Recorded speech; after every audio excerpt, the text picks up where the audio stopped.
right, great. Hi, folks. This is Ayush, your host, and we are the Healthful Diaries team. And this is July 1st, 2022, Friday. It's National Doctors Day in India. So we really thought we'll spend some time and talk to multiple doctors, and hopefully we'll get some time from them, and we'll definitely get the opportunity to learn a lot from them.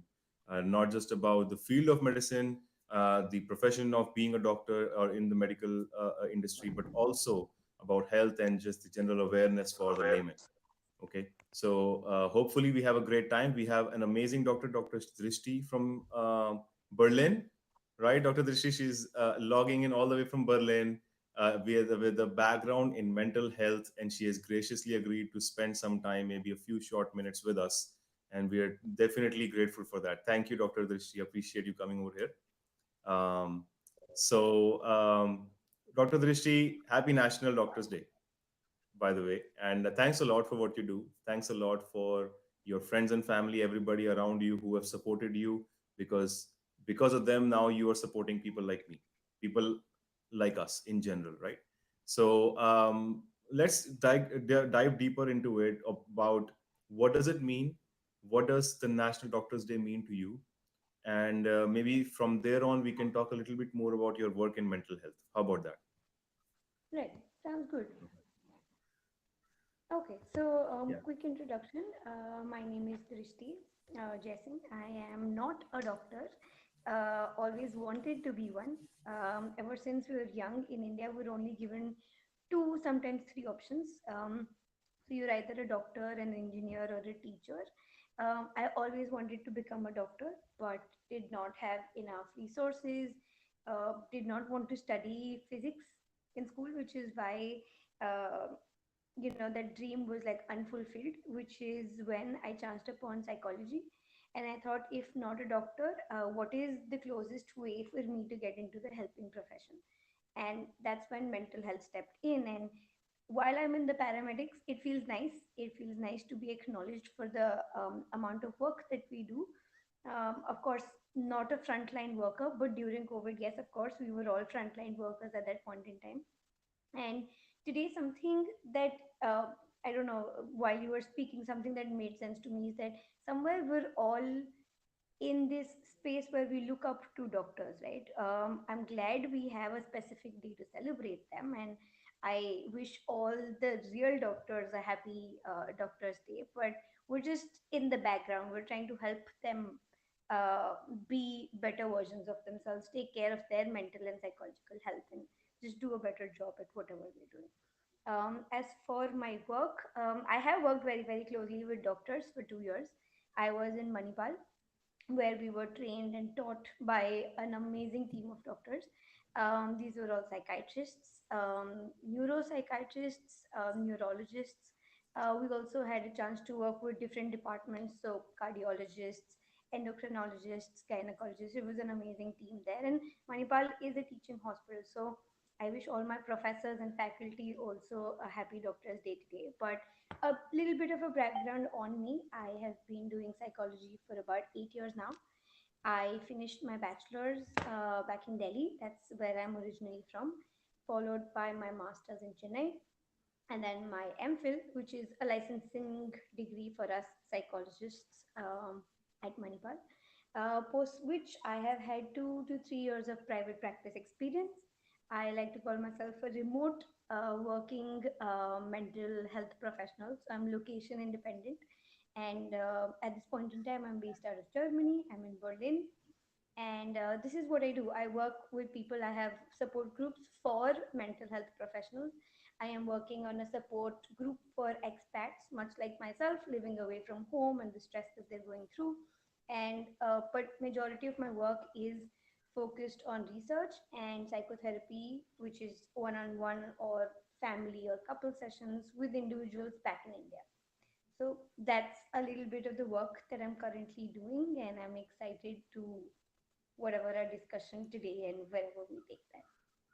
So Yeah, thank you so yeah. much for having me on board. Oh, absolutely, absolutely. We are glad to have you, and thanks a lot for correcting me. I'm sorry that, yeah, that I did not know. I should have known this. Yes, That's about okay. your background, right?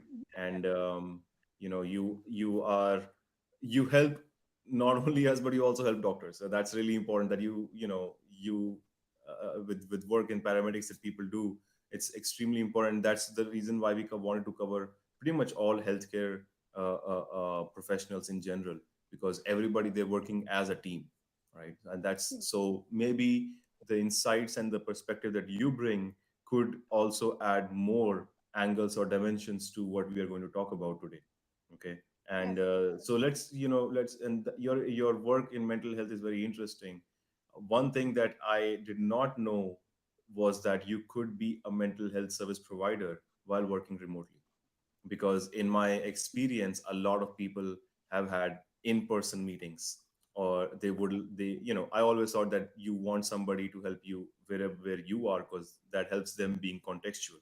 So how do you handle um, that aspect of are there any challenges when you're working remotely and being a mental health service provider? How do you deal with that? And are you're working as a private consultant, right? You have your own practice, right? Yes. So how do you deal with that? First is working remote, so there are probably some challenges with that. Second is you are growing your own thing, so you are not just a service provider, now you are a business owner, you're an entrepreneur, so you have to think about many other things outside of just the medicine or the field of mental health, right? Yeah. Hmm. So how Right. do you handle that? Interesting points. Sorry, interesting points that you brought in there. But I think for most of us, what genuinely helped, and I shouldn't say helped, but did help, was the pandemic. Um, it made it, I mean, we were all, since a very long time, the largest body for us is the APA, which is the American Psychological Association. So they've been working on telehealth, telepsychiatry, telepsychotherapy, and they've been working on this for the longest time. There are multiple interventions on how online therapy can help, or virtual techniques to help people. And I think somewhere the pandemic just pushed that for all of us. We were able to you know give therapy, and people were able to access it, afford it at nominal prices during the pandemic. So from the comfort of their home, it was as simple as clicking a button, joining in onto the meeting, and the therapist was right there, right? Mm. So it while that's how it got on, and that's how it snowballed into me having a private practice and working remotely. There are 100% multiple challenges, one of them being internet. While with Geo back in India, we do have everybody having equal access to internet. Sometimes it's not so great. Sometimes people are not able to access it. And, when we talk about therapy, we talk about a safe space. Sometimes home is not a safe space for a lot of my clients. So they figure out ways to maybe attend a therapy session from a friend's house. We also focus a lot on confidentiality. That Mm. sometimes gets compromised if the platform or the techniques that you're using are not private. Yeah. So there are multiple challenges, but from what I understand, the kind of population that I work with, which is urban, semi-urban, and a little bit of rural, but young people, they all have access to the internet. They all have their own private phones or a laptop or something like that, and they are able to bridge that gap. And if there are therapy seekers, there are 100%, all of us are providers, are more than happy to do this. It also does save a lot on costs, traveling, the stigma of going to a therapist. So it's been a both, in terms of remote working. As terms of the business owner, I'm still figuring it out. It's only been, I think, about 2.5 years of me having my private practice. Um, so I don't know how well I am as a business owner at this point in time. Can you hear me? Hello?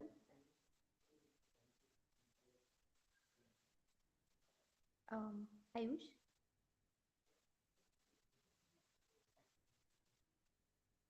Hello?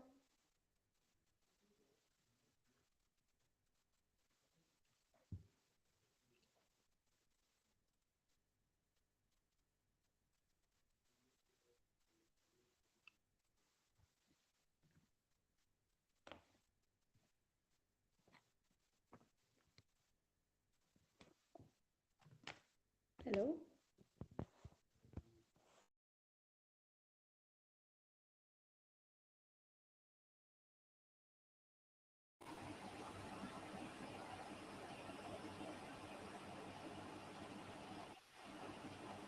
I think he left the meeting. Ah, okay. We can wait around.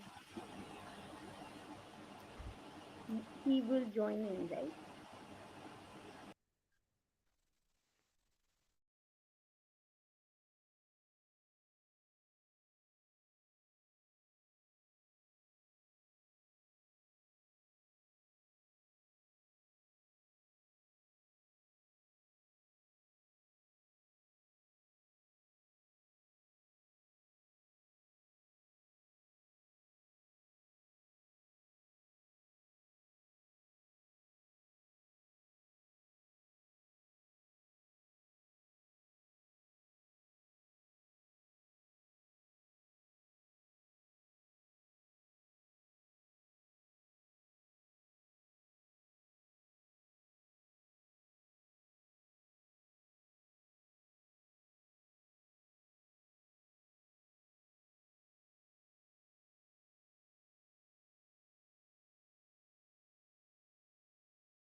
Working fine, but I think that had to, there was some issue with the Wi-Fi. So we are live again. Let's get back on track with what we were talking about. 1 minute.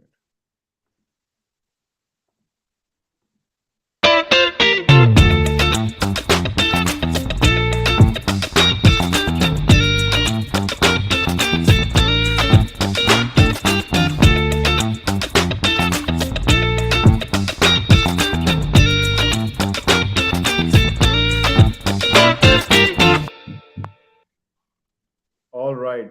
Um, hey guys, this is Ayush, your host, and we are with Drishti all the way from Berlin in Germany.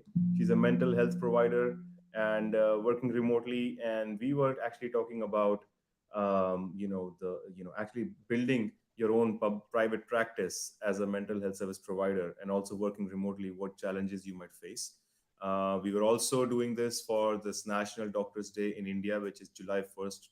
We're celebrating doctors, celebrating, talking about the field of medicine, about all mental health and in general medical field professionals, not just doctors, but pretty much everybody who works behind the scenes tirelessly, frontline or not, they're always working to help us and to make sure that we are healthy and well. Right. So again, thanks a lot, Drishti, for being here, and thanks a lot for sharing your insights. So if you can just repeat what you just was mentioning about um, growing your private practice, and with the pandemic, how things actually completely transitioned to remote work. So that probably that trend did help, right? But then there are probably other challenges also. Like one thing that we just had, internet connection, that is a challenge many times, right? And what else? It's basically about things that get compromised, such as, the presence. You cannot see your client face to face. So there are lots of times where you miss out on body language. So I know I got a sorry, I'm just logging back in, but I don't know what your body language was. Were you calm or were you more relaxed? So as a mental Hmm. health professional, what's really exciting for me is how do we bridge that gap, right? Hmm. It's that, okay, so internet went off, but how soon were you able to get back? Are we still able to create that presence or that space again? So, Hmm. as a professional, I believe it's challenging, the remote working, or just the very fact that we're doing this not face to face, which is what traditional therapy is about, right? Being there, providing a safety net or space for your client. But I think it's doable. I think we're doing a good job for clients. And I think the pandemic, like I mentioned, has definitely bridge that gap. We are also in a lot of ways able to destigmatize therapy. A lot of people don't now need to tell their parents or their friends where they're off to for that 1 hour. They can simply lock themselves up for an hour and be in therapy. It's much more affordable Hmm. since you're saving on the traveling cost, or Yeah. just that hour of the day. I mean, you could just finish a class and then be in therapy session in the next half an hour, right? So there Right. are a lot of advantages of remote telehealth or telemental health in my case. Yeah. Yeah. And I also see a lot of my psychiatrist professionals, like a lot of my co-PGs, as I call them, all of them also moving to telehealth, right? So why can't we? Hmm. Yeah. That's definitely a growing trend. Yes. So how much of that impact do you think in terms of the awareness that got with that mental health actually received, and also the ease of doing it, all the comfort of doing it through telehealth, telemental health basically, how much of that impact was seen in India, and specifically for doctors, if you can share about that. Right. So I personally feel like a lot of people started talking about it very quickly, mostly because Hmm. now they were living at home, right?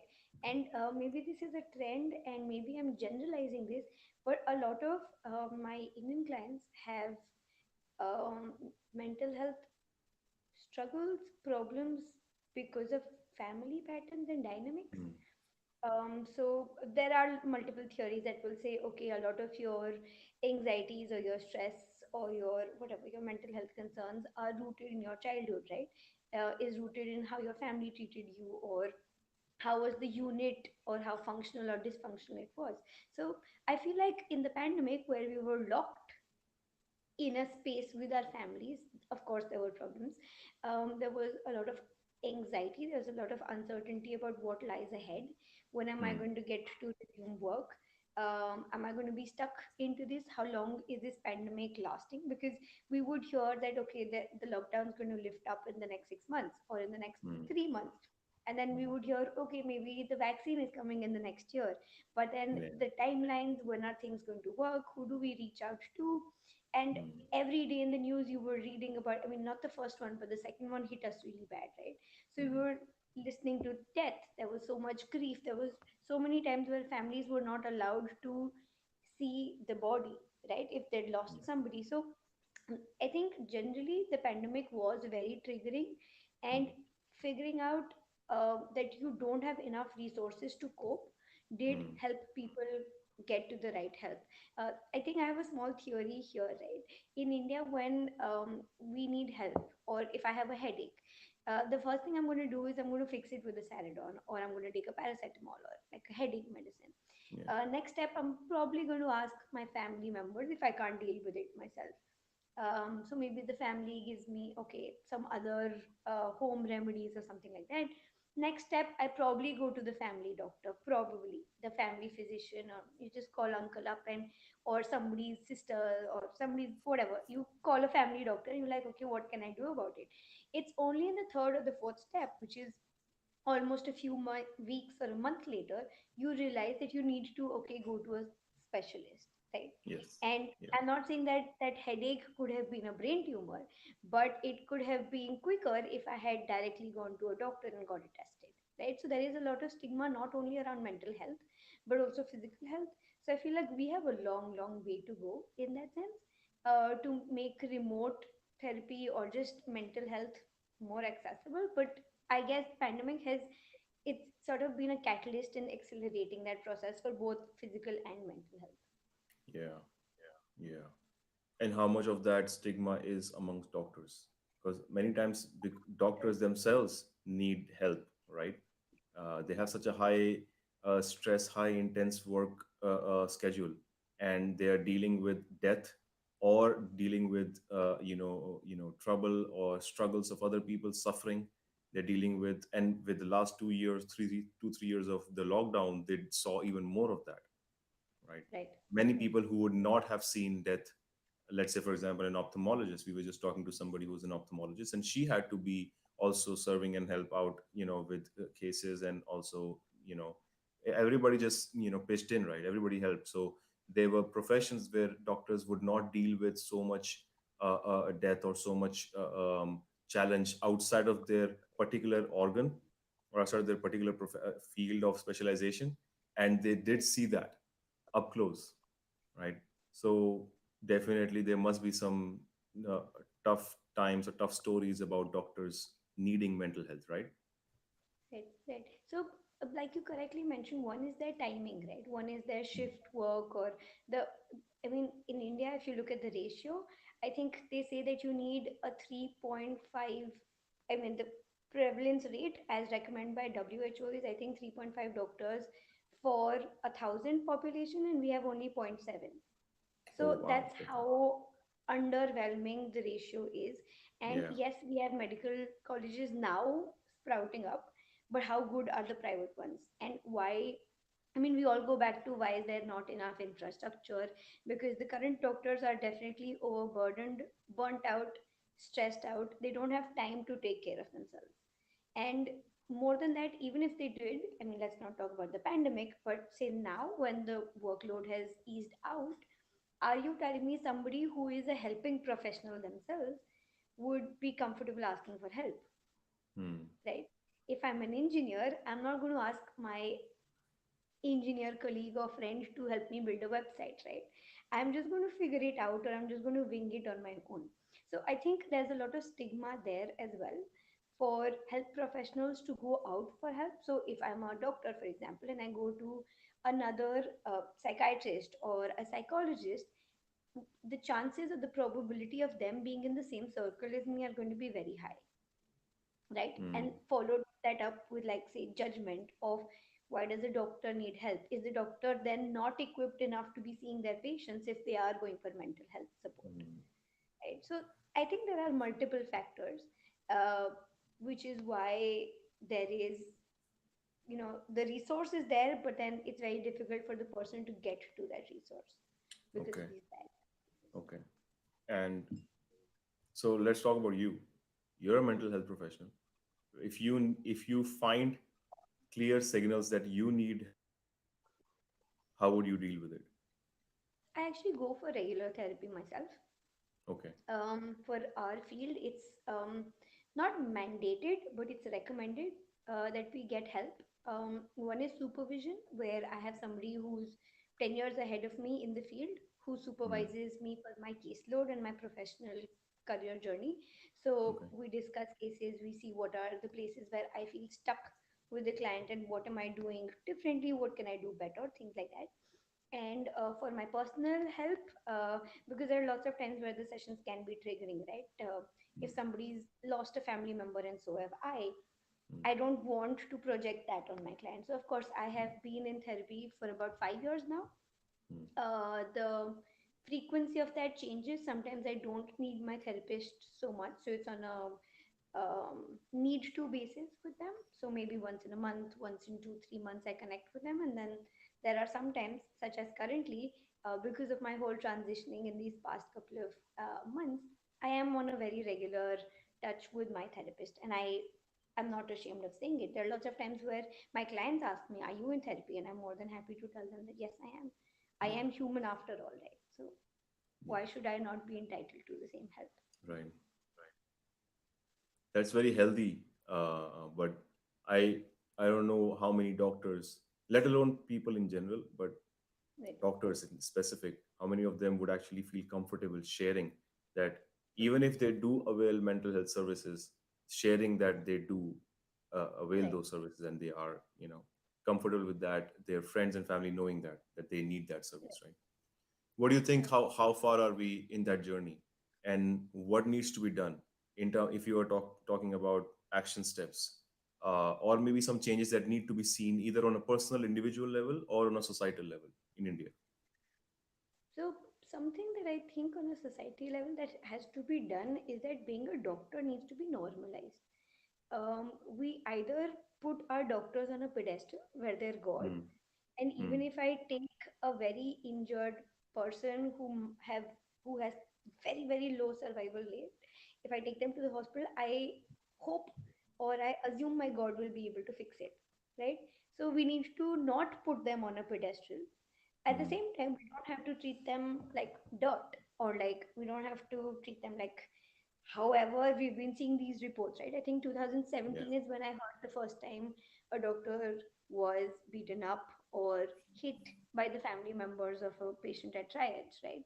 And I think that has to start where people treat doctors as health professionals, people who are there to help you. And I think with the whole socio-cultural context changing in India, there's been a lot of the doctors are trying to loot us, or they're only asking us for money, or them having connections with a specific lab or with a specific medicine provider. I think we doubt a lot. Mm. The worst is also when clients come and Google their symptoms. For me, it's manageable because we still talk about what depression is, or we have 1 hour to work with them, right? But a doctor has like say 50 patients in a day that they need to see, and they don't have the time to sit everybody down and say, Google पे आपने जो पढ़ा था वो गलत था, right? Mm. So of course, like somewhere we need to trust the doctor more, we need to normalize that they are as human as I am. So that has to happen on a more general awareness societal level. As for help seeking, there are multiple forums that did come up during the pandemic. One that I was watching closely was called Indear. I think INDEAR, which was, Okay. I think, Indian Network for Dysphoria of something to do with doctors. So they were Mm. providing all forms of free support for frontline workers. They were getting volunteers from the mental health field and sort of Mm. connecting them to frontline workers. This was during the pandemic. And Mm. from what I heard, they did exceptional work. There could also be more forums for doctors to connect with doctors, if not mental health professionals, but Mm. just have a space to vent out whatever they're going through, right? Because I know their work is difficult. I know seeking help is stigmatizing, or talking about it is not feasible, possible, but the conversation has to start somewhere, right? We cannot simply blame it on infrastructure nahi hai, or there are not enough people. I mean, we are in this situation. Instead of just focusing on the problem, why not focus on the solution? That's my 2 cents, if that makes sense. So we would like to hear more about these resources actually, because that's very interesting. Now we know the infrastructure nahi hai, and you're right. There Hmm. is very limited infrastructure, but you're right about that also, that we can't sit and cribbing about it. We have to figure Right, out innovative solutions. Mental health is one way, where right, you don't need to set up clinics for mental health, and you don't need to be seen physically going there. You can right, just sit in your room and have a half an hour or a 1 hour session with your right, therapist or with a mental health service provider, and you can still feel comfortable knowing that it was within the privacy of your room, in the confined as long as the session is private. That helps, right? What other resources are there for a regular student who's wanting to become a medicine professional, or somebody who's struggling to get a job, or somebody who's struggling with finances, and they're not struggling at their work? Actually, most of our challenges not are from our work, but are coming from our personal life, are coming from things that are more important to us, right? Family, friends, our societal pressures in India, and then finances. What are some resources? You mentioned India, INDEAR. yeah. India mental health. How would I? Because I'm trying to Google it. What would I go for? I can send you India. the link. Sorry. This was run by somebody called Radhika Bhapat, who is a clinical psychologist. Okay. Um, Maybe I can share the resource with you as soon as I can find it. Yeah, yeah, yeah. Please, we would really like to see some research on that. Yeah, That would be great. And Radhika Bhapat, she is a yeah, clinical psychologist and columnist, and she runs radhikabhapat.com from Pune, yeah. right? I Okay. think it's Yeah. also on her Twitter. It says in dear. Maybe we can find out if it's still Yeah, running. Then that's what we can I share am the on her link. Twitter. And yeah, got it. Got it. Got it. Cool. Right. Very cool. So this is a great resource. Seems like very useful. Hmm. This is something Cool. that I found. Another thing that I can recommend is maybe support groups. especially for students. Medical colleges can do this. This does not take a really long time. If they have a psychiatry department or a psychology department, they can always get their students to run support groups for the other medical MBBS or NEET preparants, whatever it is, aspirants. They can always run those support groups, right? Because Hmm. as back in Manipal, that's what we used to do. Like we wouldn't run support groups, but we would make therapy easily accessible to a lot of people. Yeah. Yeah, and There this would is one of that resources online, Indian Network of Diaspora for Essential Aid and Relief right, that you're talking about, right? You can see this screen here, yes, right? Okay, great. Yeah, so I think there should be, you're right. I think most medical colleges should have a cell or a team that is dedicated towards that only, just for right, students. Because students are dealing with a lot of political issues, political changes that are happening. I think right now they're working on changing how students apply for PGs in India, right? yes, And how students have most, I think, like an entry exam, they have an exit exam as well. So those things are happening, and that does add up a lot of pressure. On top of that, many states and many government organizations, government hospitals have not been paying their PGs or residents. yes, So that's again adds a lot of financial challenges on these students. They're pretty much students. They're not in MBBS, but they're still students going for PG, or they're still young doctors who are wanting to at least start making some money after years of education, right? right. And that's one I do understand. And so, what if somebody would like to see some resources that you provide? Where would that person go? I am actually trying to develop a list of resources on my website. Right. The website has just gone live last week. Yes, last Congratulations. week. Thank you so much. So I'm trying to keep all the resources. I'm working on the back end of it because I developed it on my own. Okay, So yes, nice. it is in the pipeline. I am trying to get all resources for whatever kind of populations that I work with, doctors and aspirants being one of them. So I will try to put all of these together. And until then, you can always drop me an email on my email ID, and I'll be more than happy to share whatever resources I come Right. across. Would you be available on social media, maybe Instagram or LinkedIn, that people can look at? Yes, so both my Instagram and LinkedIn are linkedin.com dash therapy with Drishti, and the social media for Instagram is the same. It's therapy with Drishti. Great. And I would like to, I mean, please feel free to share that with me. I'll just put that on these live sessions and recordings that we have. And it was great talking to you, Drishti. Thanks a lot. So, parting words, um, what would you like to say to your peers in paramedics and also doctors in India? What would you like to say today to them? Well, I would like to say Happy Doctors Day and keep doing what you're doing. And I know multiple students have been discouraged from being doctors, but please don't. We genuinely need you from the bottom of my heart. As a mental health professionals, please keep doing what you're doing. Research your resources, get the right help. If you don't, reach out to somebody you know, because as many psychologists that I know, if the client cannot afford them, will definitely direct you to somebody who can, right?